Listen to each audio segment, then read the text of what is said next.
Anna Carolina or something, I think her name is, but she's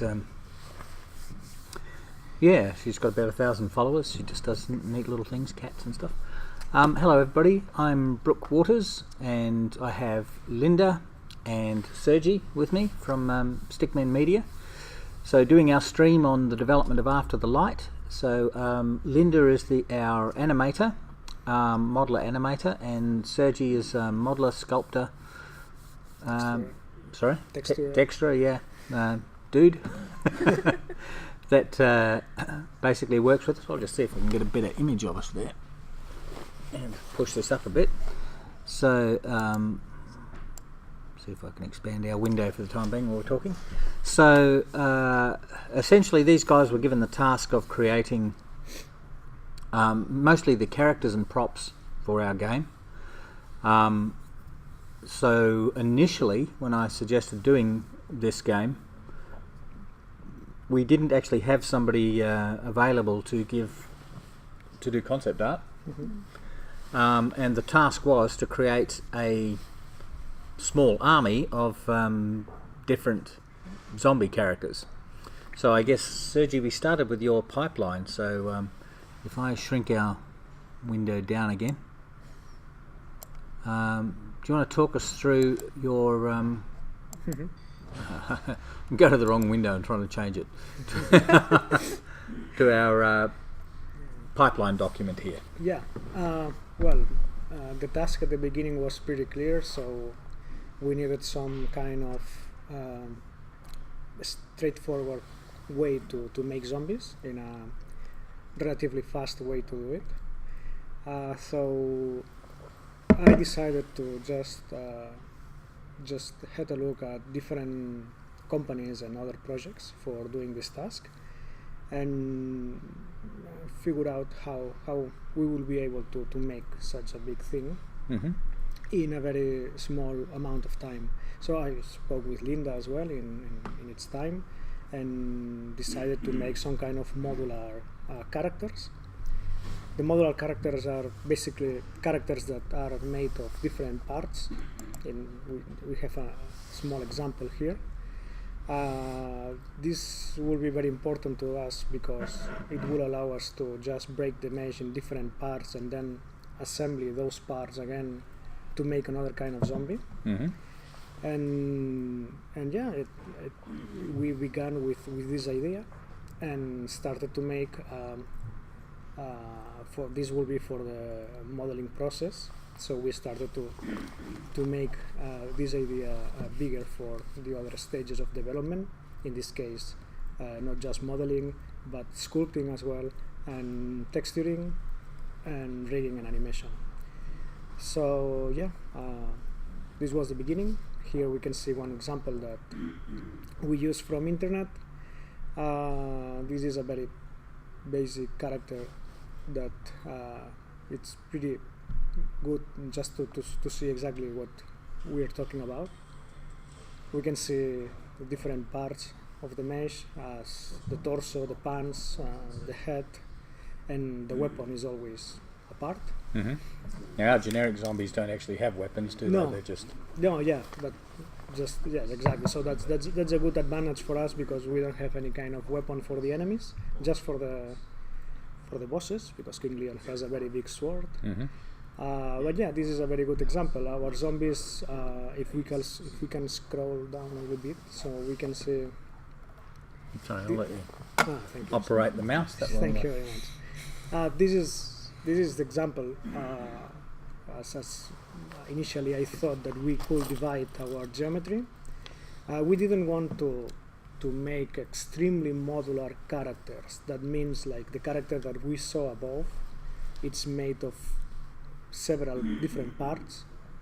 We didn't need that initially. We just wanted to give some basic parts to start with. In this case, we can see how our zombies are made with just a single head, with the torso that includes the arms, and the lower torso that it includes the legs and the feet and the rest. So yeah, this is how we end up dividing our zombies.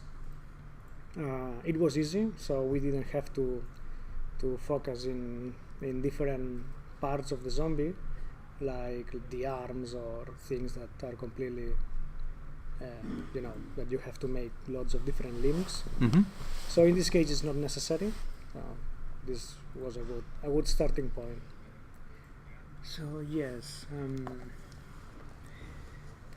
one of the things that we said in here is that a part of the model itself, of course, we were able to make different texture variations for the zombie. So not only focusing in the model itself, but you said focusing, and Margaret wasn't here. I'm trying not to say. It's embedded in my mind. I don't know why. So yes, I have to change my word to concentrate. It's easier. So yeah, texture variations was the second stage in case that we needed more variations of the model. But the idea about texturing was rather simple because we didn't need to go through the entire process, modeling another limb or sculpting another limb and things like that. Mm-hmm. So we just need to concentrate in texturing the limbs that we want to change. It will be the same model with the same normal informations, maybe even that. So we just change the color and we can change, for example, another variation. Not for the arms only in this case, because our zombies are divided in those three parts. So it will be arms and torso. Mm-hmm. So yeah, that was one of the initial ideas, and we made it in our zombies, and it worked pretty well. We have 14 different variations. Okay. For a male and female in this case. So I don't think the viewers have actually seen any of our female zombies yet, so that's going to be interesting. Yeah. For them. They look pretty good. So yes, this is one of the things we talk about in the initial meetings for this kind of zombies was that we needed to find something that was good for our production times and our staff, and that we really needed some pipeline optimizations as well. Mm-hmm. So yeah, we started to make some research about this, and we were asking ourselves what are we aiming for, and what really we needed for this. So this is an example taken from Naughty Dogs, the creator of Uncharted. Yeah. It's a very, of course, Naughty Dog produce very high AAA quality games, but this is a very good guideline about the which process. is where we want to get to. So well, of course, can't hurt to learn from them, can it? Yeah. Oh, surely. But this is a very good, I think, chart about talking about the pipeline that they usually have. This is for Uncharted 2, so it's a little bit older than the newest one, that is the third part. But we can see more or less the pipeline that we already are using for our zombies. So it's just an example about how timings work in AAA, depending on the number of artists that we have available, or all this kind of stuff. So yeah, this is a good guideline. So what was the just because it might be a little hard for people to read on there, so even for me. So it says 22 work days per character for a single artist. Actually, maybe we can just zoom that a little. Yeah. View, there we go. So let's do it 150%. Okay. Much better. That's better, isn't it? Well, yeah. So this is their pipeline. Basically, Yes. 22 days per character for a single artist. And I am assuming that list beneath is what's actually included in that. It's pretty similar to what we are actually doing. We have the concept art. We make a sketch model directly in sculpting, and then we use that sculpture as a base to make our low poly model. Mm-hmm. And so the topology stage will be So that again, part. for these zombies, we didn't actually start with concept art. Right? Yeah, So yeah, Lincoln sure. wasn't actually with us at the time, Exactly. so you guys had to do your own Yeah. stuff as far as setting up something. Yeah, it's true, because now I Yeah. was thinking in the unique zombies that it was Lincoln was added to the stuff. but not for those. Those zombies were such reference pictures. yes.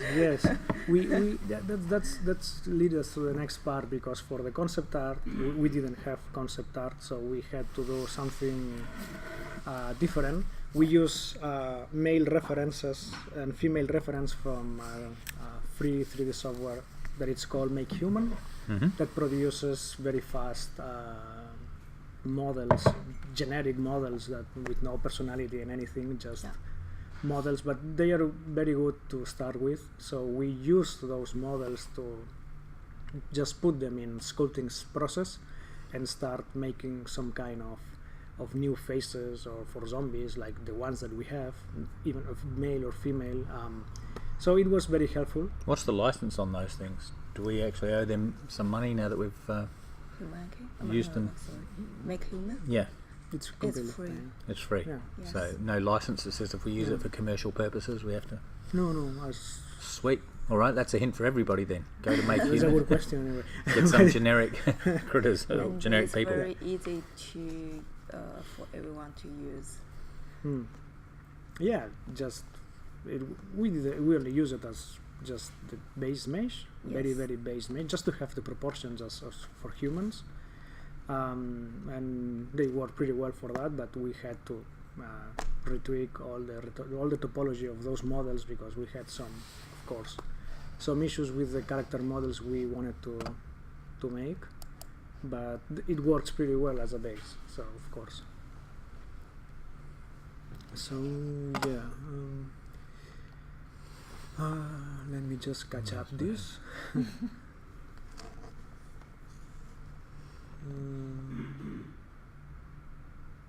Yeah, well, I hear him talking.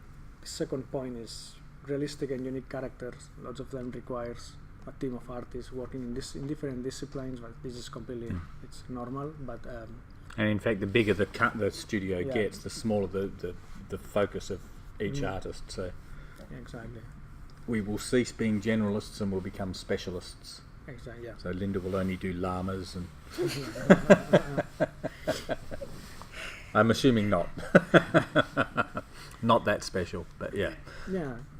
Just wanted to point out here that animation is a long process. It's a very together with the concepting and maybe sculpting. Animation is one of the longest ones, so it takes time to put everything on rails, and so just trying in this part, we just try to know exactly how can we split both things, because Linda is more concentrated in rigging and animation, and I'm more in the beginning of the pipeline, like sculpting, modeling, and texturing. Yeah. So yes, this was. But in fact, you guys are generalists. You can sort of do each of everybody's job if you need to, of course, which is pretty cool. Yeah, just when Sergi did the general zombie, I need to also create the base mesh for the female zombie and do the normal maps.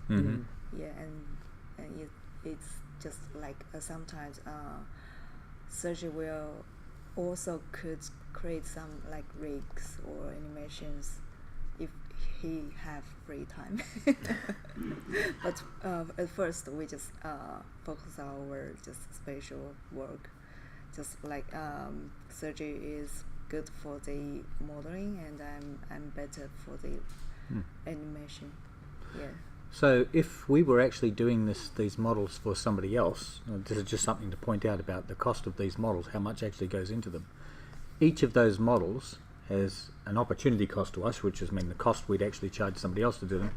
Each model is about $18,000 worth by the time it's actually developed, rigged and animated. So that's just something to consider when you're actually thinking of doing these things. When you're pumping that stuff out and you're looking to sell it, that's how much it's actually worth. So $18,000 a model.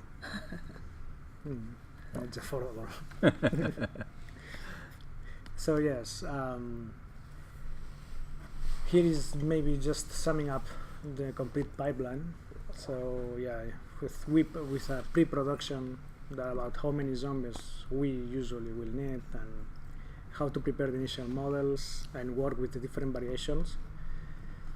And having nice, simple, not so simple, but very good models, something similar to Left 4 Dead. That this was one of the examples that I thought it would be interesting to compare. So yeah, in this case, we didn't need any kind of 2D artwork because we could base our own artwork from other designs just roughly to have our ideas. Make human to make the low poly mesh, the base poly mesh, not the low poly. But in this case, we made the opposite. For creating the characters, we just built from the low poly, going to details in sculpting, and then baking all the things into normal maps.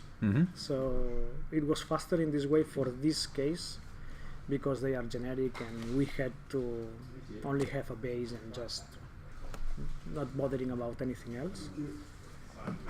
And then we used sculpting tools like ZBrush for making all the details and everything.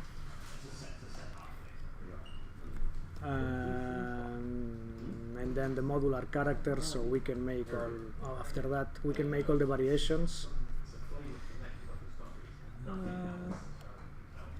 And the times were reduced drastically with 2 artists, so very low time for what we made, and I think we achieved it pretty well. So Yes.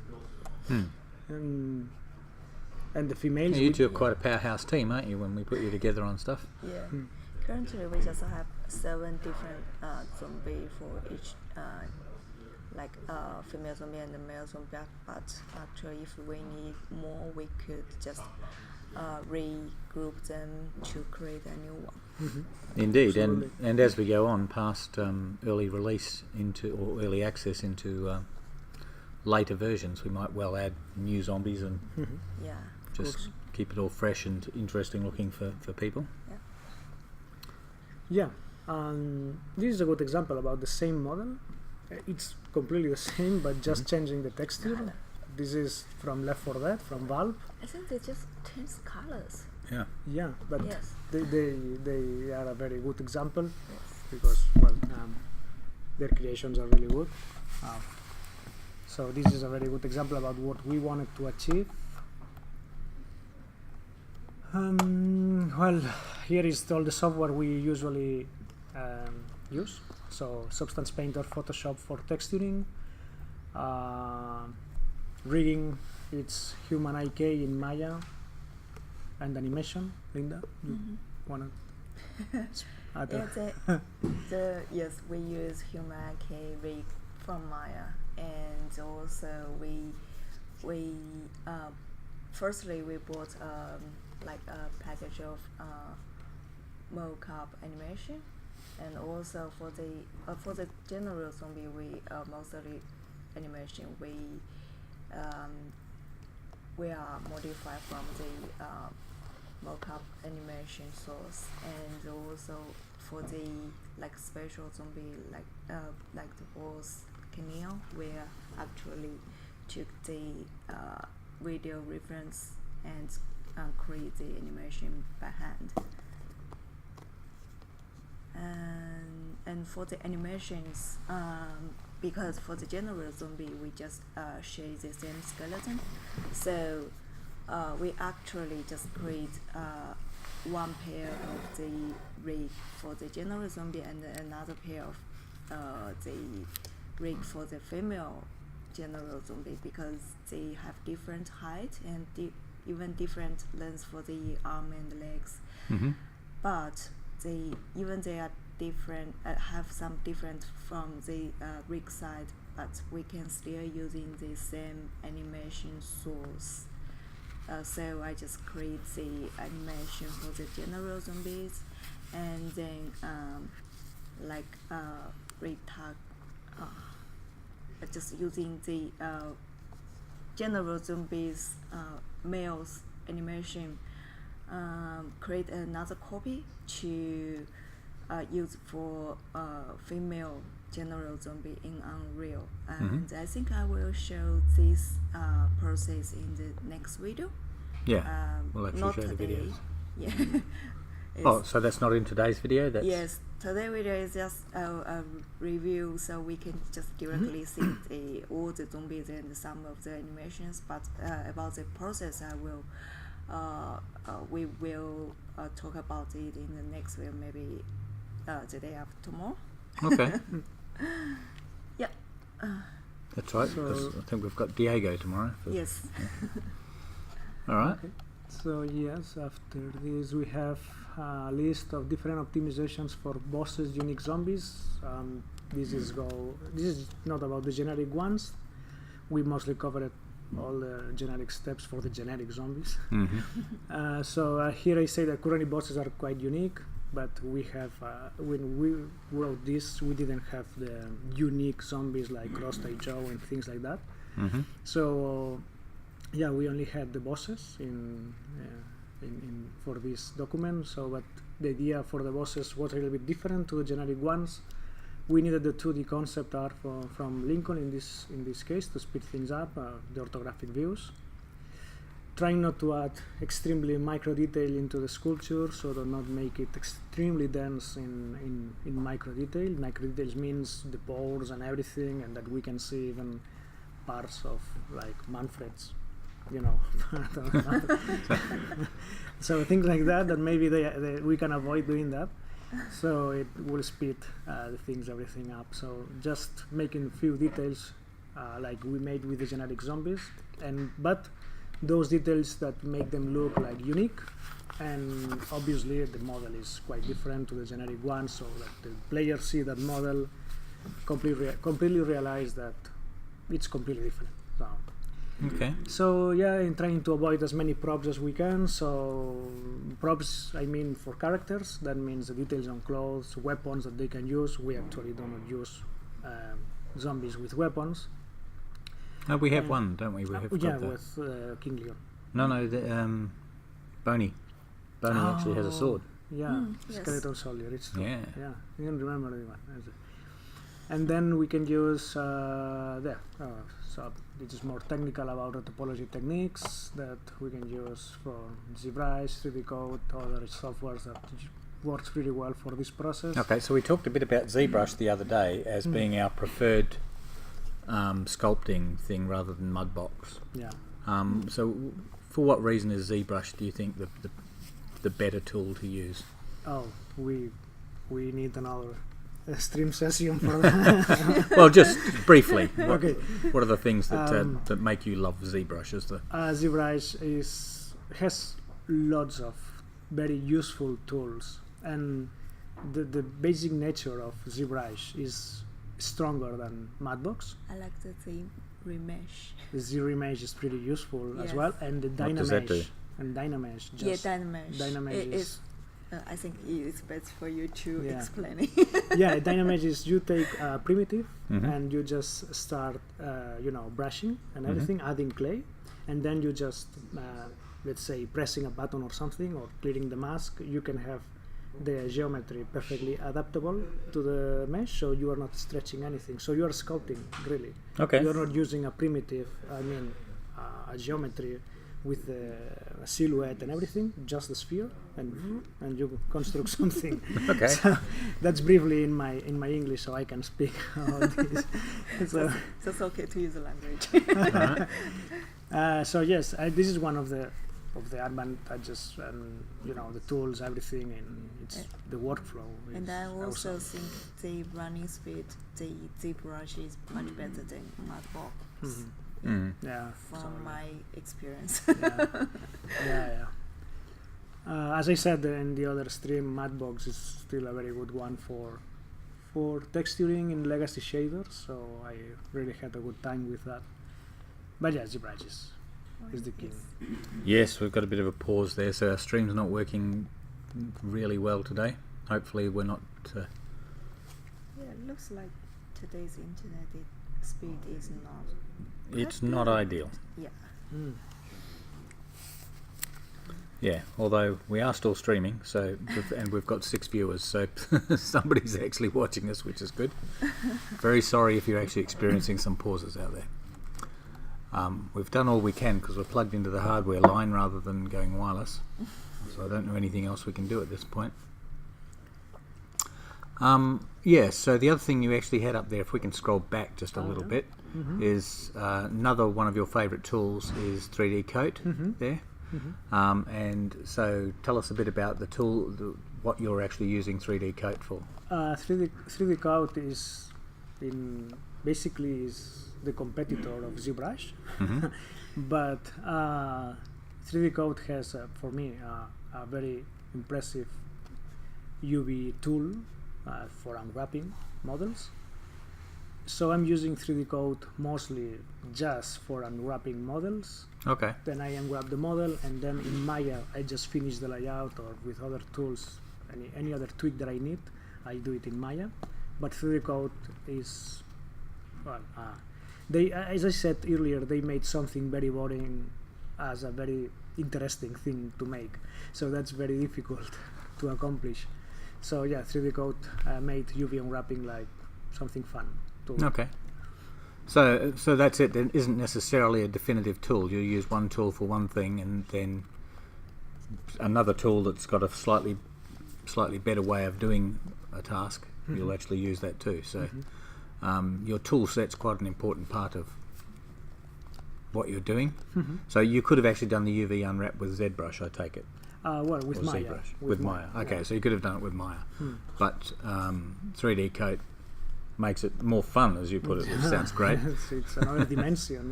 It's completely different. Okay. Yeah, yes, it's really curious, because when you do it in Maya, at least for me, it's really a bit boring. You'll be unwrapping Maya, but with 3D Coat it's fun. So it's the opposite. It's strange, but yeah, they did something very very interesting with that. So yeah. And texture process is the same, using Substance, in this case, as we just saw in other videos for the unique zombies. If we do not go with too many detail, we can texture a model with very very fast process, not slow. Okay. And Substance Painter there? Substance Painter is the one for texturing, yes, that we have seen in different streams. For Cross-Tie Joe and Half Zombie, King Leon, all of them. So, what are the competitive tools to Substance Painter? What would you use if you didn't have it? It's a good question. With today thinking about PBR and such, Photoshop is still one of the tools that you can use. Yeah. But if you want to paint in PBR and you have an app for that, Substance Painter is one of them. You have Mari. Mari is the other program that they use in beta. It's very useful for that. It's PBR as well, but it's extremely costly. And yeah, okay, those ones more or less. 3D Coat. 3D Coat is a painter software for PBR as well. So okay, you can paint in 3D Coat. All right. So limbs. Yeah. Well, the limbs. Limbs was the last thing we talked, Linda and I. So the idea, we can see one example from Left 4 Dead again. So the idea, in this case, this is different models they use for the limbs, but we just wanted to make something faster, and the idea was having the zombies as we have, so we can just focus in making the zombie. You did very well. Yes. Making the zombie as we want to look, and we don't have to worry about limbs and anything. So we wanted that. We wanted to be just not to worry about too many things. So the technique that we decided here was just using different textures with transparency masks, so we can apply that into the head or in the limbs or whatever in the zombie, and then once you have the transparency, we can add a secondary mesh like a blob or something that can represent, a blob that it's just half of the arm, or just a blob that is in the head, So just because it's beheaded practically. So that's the idea, just replacing the models, but using a transparency map to hide the original model. So we hide the model, we use another one with another texture. Okay. So that will be that's a very fast one. For us, for artists, that we can just do whatever we have to do, and then we can just make these things later. And it's not a very big overhead for the GPU or CPU, depending as well on the number of assets we have on screen. But it is not too difficult. Okay. So yes, this is one example about the idea. In this model, for example, for the head, they replace the model, but what we will do is, as we have one model for the head as well, for the head we can destroy the head of the model. So maybe let me just make the example with the arm. What we can do here is, as we have all the model for the torso, what we can do is just apply transparency in this model and put another stump, yeah. Something like a blob model that we put in there. We just paint it with blood like the head, Yeah. and then you have something like this. But the arm is still there, so the model is still there, the animations react, but you can see the model. Yeah. And then we can use some generic limbs and just that can fall to the floor or just blown away. I don't know. In fact, some of the things that we actually see here we probably wouldn't use because of the complexity of how we'd do the animations afterwards. Mm-hmm. So, for example, you can't do a walk animation if you've blown one leg off. It just wouldn't look right. We could just add something to them. Oops. Do a hopping animation is one like of the jump. things. Yeah. The zombie hops towards you at great speed. Yeah. But no, that's interesting.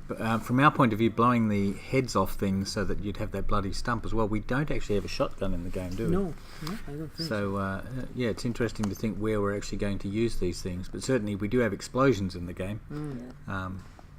Very recently, and they look really nice.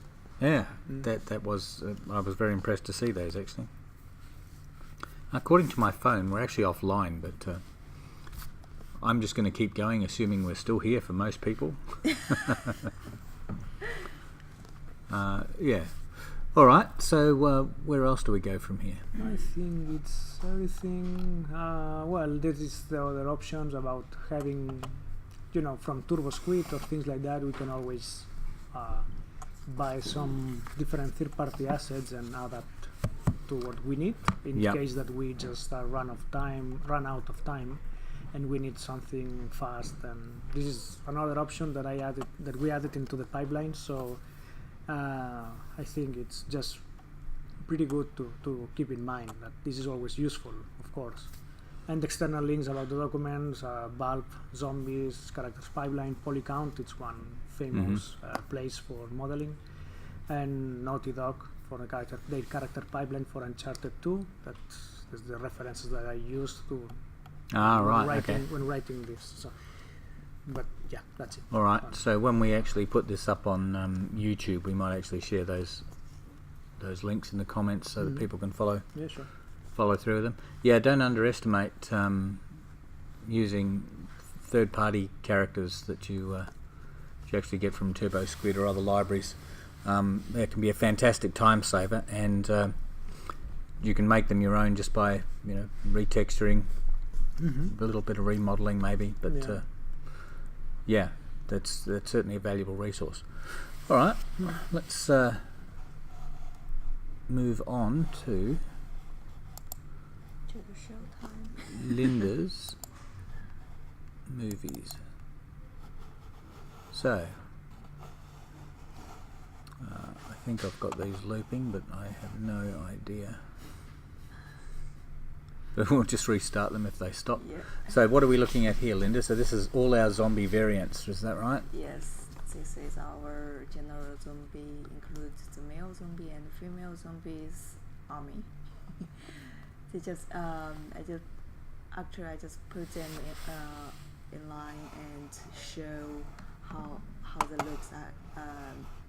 Firstly, I didn't check the animation and the skin problem, so I just checked all the texture, because I link all the texture to the material, and another thing is we need to rename all the assets in the Unreal project.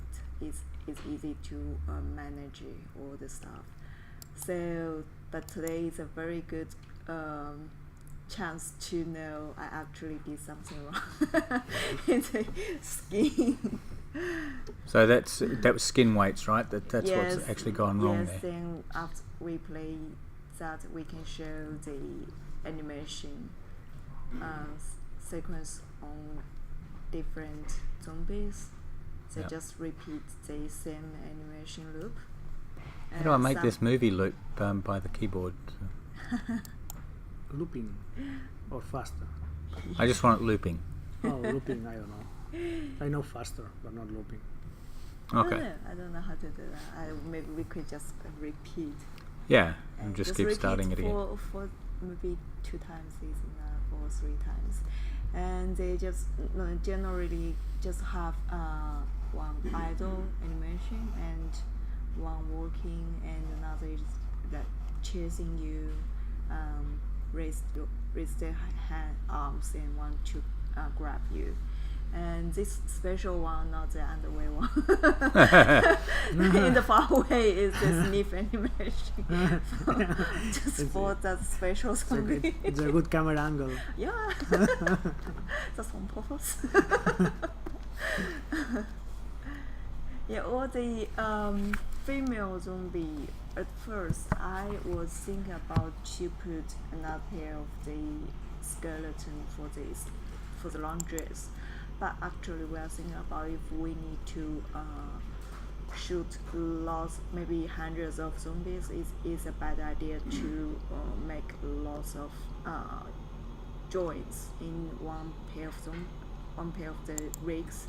So we just give up that idea and just pin the skin weight to the legs. So as you can see, the dress just followed by the legs. They are not just like quite naturally, but it's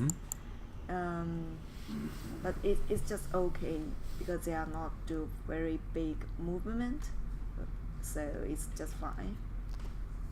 And for this one, yeah, they highlight one. That's the arrow one. Yeah, we can find there's something wrong with the neck Maybe. part. Yeah, in this moment I was thinking, what's wrong with it? I was thinking about maybe it's the animation, but yeah, I just checked it's not about the animation because we have the same animation for another female, and she looks totally fine. Yeah. So the reason is just the skin weight. I forgot to copy the skin weight from the another head. That's a problem, and I Okay. will fix it later. So skin weights is actually something you have to manage when you apply animations to something. You actually have to know how the skin is going to stretch. Yes. So you actually apply weights to it. And I Yeah. think we pointed out with King Leon before. So you would apply weights so that things like the pauldrons and the armor don't stretch when you actually Yes. move. But clearly, you know, the skin on his neck and face and all the rest of it has to actually stretch Yes. when you're actually moving. Otherwise, you get really bizarre effects with bendable armor.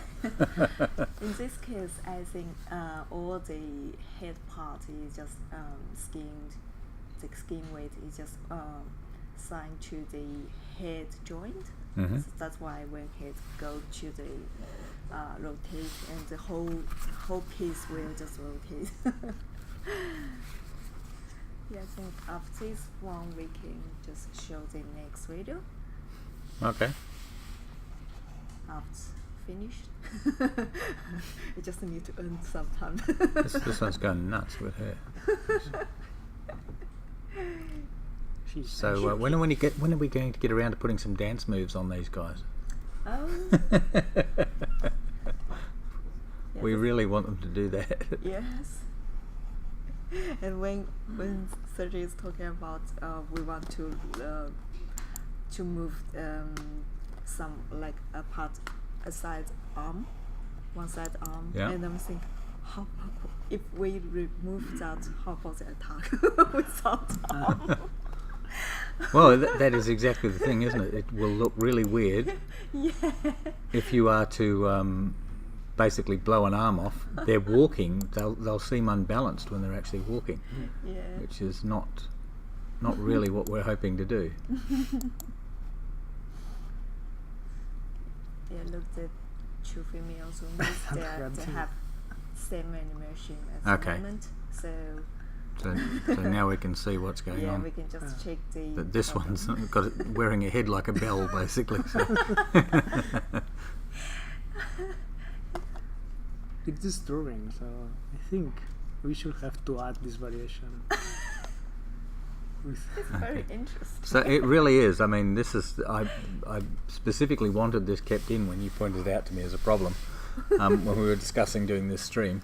That this is a great thing for people to actually see how see the problem and how to fix it. Essentially, so you're just copying skin weights, in fact, from a similar zombie. Is that right? Yes. Yeah. Which is a really cheap fix, I guess.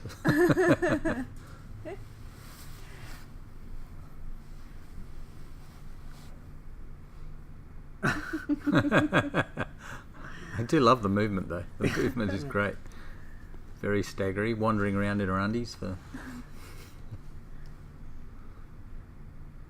So I'm assuming that what's actually happened to these people when they've been buried is, in actually getting out of their coffins and all the rest of it, they lose some items of clothing, because I don't think many people are actually buried in their undies. They're usually dressed up a bit and they're wearing some finery, so she's ripped her dress off at some point. Probably in escaping from the coffin. And some people have been remarkably careful with their clothing, or some zombies have been remarkably careful with their clothing and still have their full dress and suit and... They care about their appearance. Yeah, they do. They do. Zombies that care about their appearance. We like those ones. We really appreciate that. Yeah. So what's going on here now? I just saw the hair move. I'm going to check what's the problem and see if it's just as I'm thinking. I was thinking about the skin weight problem, and yeah. And then it just found I'm right. I was right. So I think it's missing the beard. how you doing? Sam, everybody, you'll remember him from our previous stream where we talked about CCP and EVE Online. Yes. And your time in at that place. Looks awesome. What are you guys doing? So we're actually streaming about our generic zombies. So how we got so many zombies in such a short amount of time in the game, and it's basically a pipeline that Sergi it's in came the up game. with. It's not in real life, is it? It's No. just in the game, isn't it? Yeah. We haven't really made zombies out there. No. No. Give us time. So did you make them? Did they actually bite each other, or? No, they don't bite each other. Zombies are really smart that way. They just go and bite everybody else. Yeah. Don't want to make more. But what Linda's doing here is she's repairing a mistake in the animations, where when we were having a look at the animations of one of the 12 zombies or something we had set up there, her head was coming off. Her head was going like bells because we got skin weights wrong. So now she's showing how to actually repair that problem. Gee, Yeah. it's a lot of windows. Yeah, but just along the way, we were working out the cost of a zombie is about $18,000. It's an expensive thing, a zombie. A single zombie. A single zombie. But that Yeah. one can't be replicated. That was that from The Witcher or was that from Uncharted? Uncharted. Uncharted. Okay, so from Uncharted, each character takes 22 days. So that's about $18,000 worth of character by the time you've built him, rigged him, animated him, textured him, all the rest of it. It's a big investment. And Sergi's pipeline was to make sure we weren't spending that amount of money. All right. So Sergi's pipeline is quite the thing. So we managed to get a dozen zombies very quickly. Okay. So it's interesting. Yeah. So next time when you do it again, are you going to get it down to 14,000 and then down to 10,000? So how many days, if we were to divide up our time between zombies, how many days did it take to actually get those 12? Because I seem to remember it was like 22 days for the lot, wasn't it? Yeah, a little bit less than that. Yeah, it was pretty fast. So.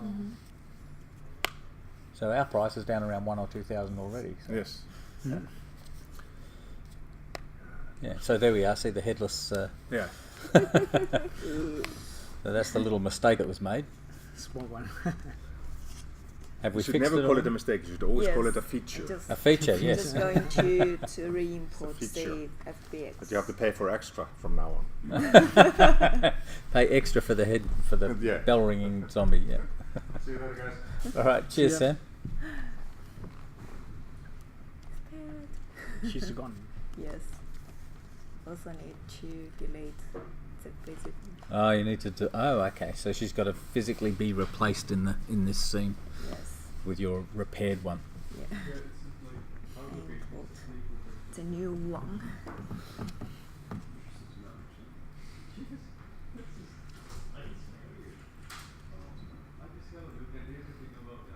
So just for those that don't know, we're actually in Unreal here, right?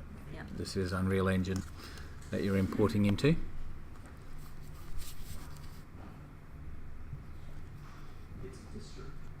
Oh yeah.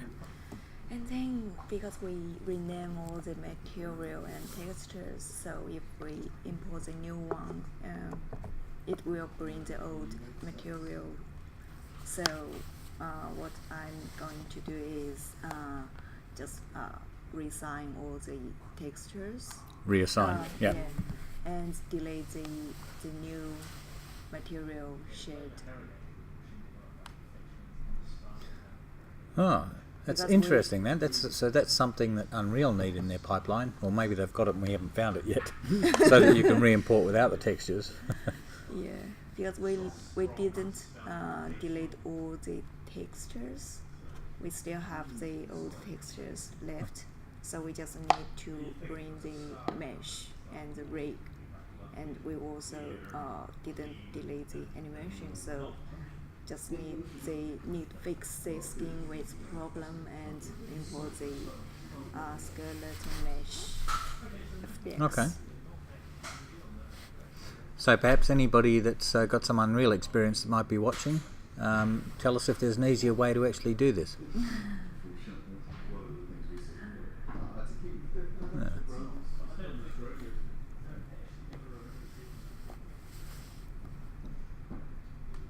Right. So did you actually go looking for Victorian underwear to for reference for this one? Yes. All right. Okay. She's looking good now. She's Yes. got the whole thing going. She's fine now. Oh yeah. So her head's all staying in place. Excellent.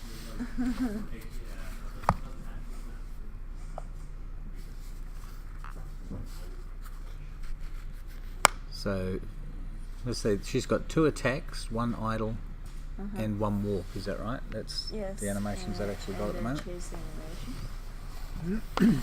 And for the another animation is we have, I think it's 4 times attack. So I'm thinking if we need so long time to do the attack, Mm-hmm.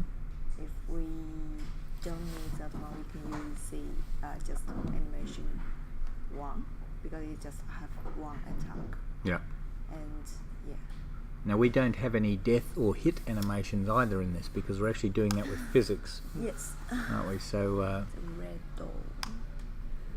Is that name right? Rename I old suppose- asset.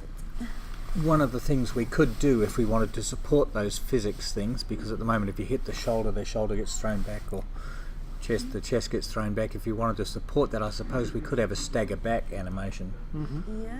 that we could allow to be called when you're actually. But for a zombies, when I see the headset and see the thing, it's just like zombies going to you from everywhere. So they will just see you at the first time. So they are not back to you.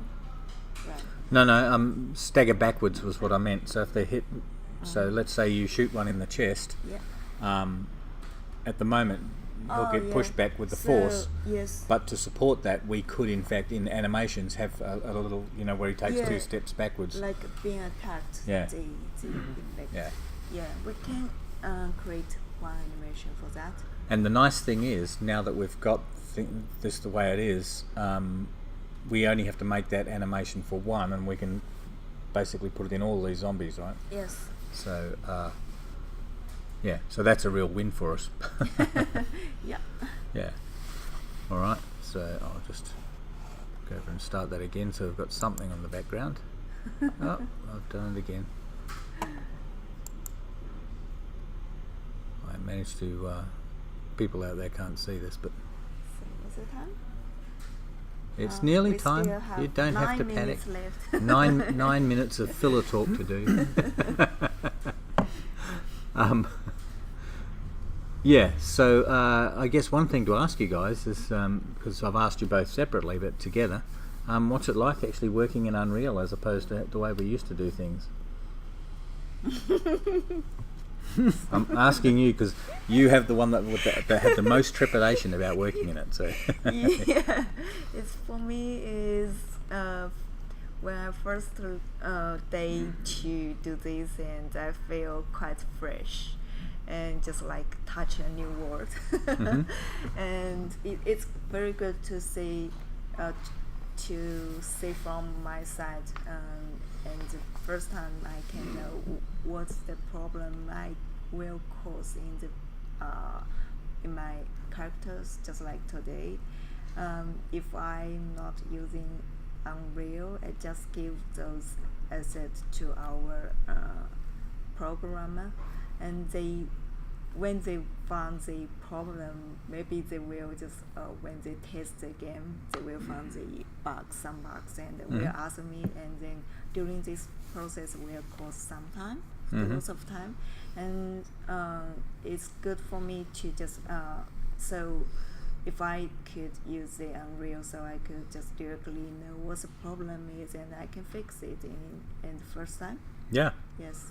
So yeah. it's So very that saves time because the Yes. programmer, when he gets it, you've already basically found all the bugs and Yes. ironed them out, which is fantastic. And you, Sergi, you were actually something of a Unity master, so you were already using a game engine yourself. So the changeover for you has been from Unity to Unreal. Yeah. So what's that been like for you? At the beginning, well, you have your mind thinking in Unity when you start with Unreal, so that's pretty common to happen. But yeah, I just needed some not too much time to get used to the material creation and to have my assets inside the engine and play with it a little bit, not in the same depth I use as Unity, but yeah, it was a good transition, so I feel comfortable at the moment, so yeah. Okay, is there anything that you haven't learnt yet in Unreal that you're looking forward to learning? Well, the other day for the crossbow, I was playing with lights and, as remember, with the static lights and everything. So I was like learning a little bit more light mapping, and see how Unreal plays with the light mapping and things like that. So I always liked that in Unity. So just try to dig a little bit in Unreal and see how it looks in there. So yeah, I'm just trying to, improve that part. And what about you, Linda? Some techniques you're looking forward to learning in Unreal? Yeah, I think I need to learn something about the animation blueprint. Yeah, that's one I still need to learn. It needs something need you need to link some code stuff. So for me, it's still difficult, and but it's very fun to learn some new skills. Okay. We've just had Enter Dreamland join us. Hello, Enter Dreamland. We're looking forward to having you back on the show again. We did enjoy your time here. Yeah. So the animation blueprints. Have you had a look at some example ones? Have you? Because you can. The nice thing for you now is you can actually make animations conditional on stuff. It's not just play this. It's if this is happening, play this. If that's happening, play this. Yeah. So you can actually get quite complex in the way you. Yeah, it's like I think the next thing is I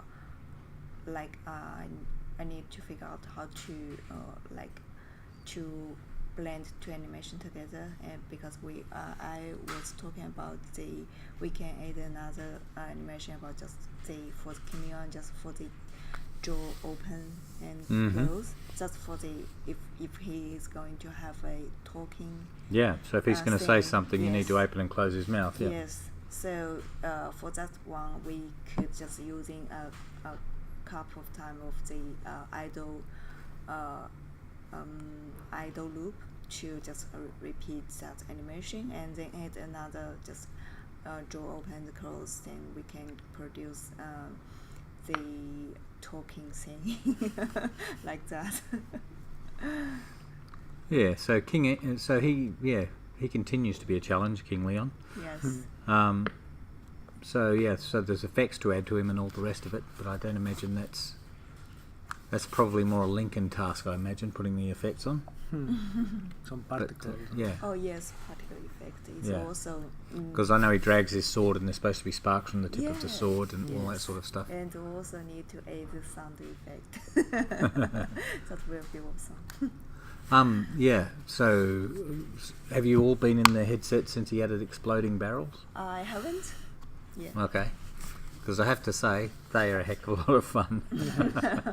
But I just see from the screen monitor side, not from the glass side. Headset side. Yeah.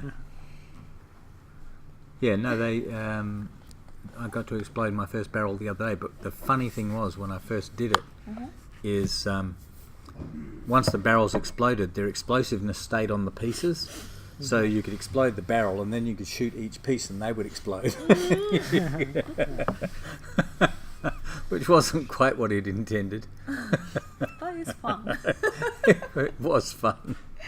It was fun. It certainly added something to the game. Explodiness makes a difference, I think. It's the other thing that's made me think about now that I realised how much fun that explosion was is maybe we should have a shotgun in the game rather than just a pistol. Well, we have a rifle. Yeah. We can use that rifle. Just to increase the size of the bore and it's a shotgun. Boom. Maybe you can just throw the zombies. Well, have you seen the pistol? It has a cannon like this. So Oh, very nice. I think you can blow things up. All right. Well, maybe the pistol blows things up. That would be cool. Then we can turn their heads into bloody stumps.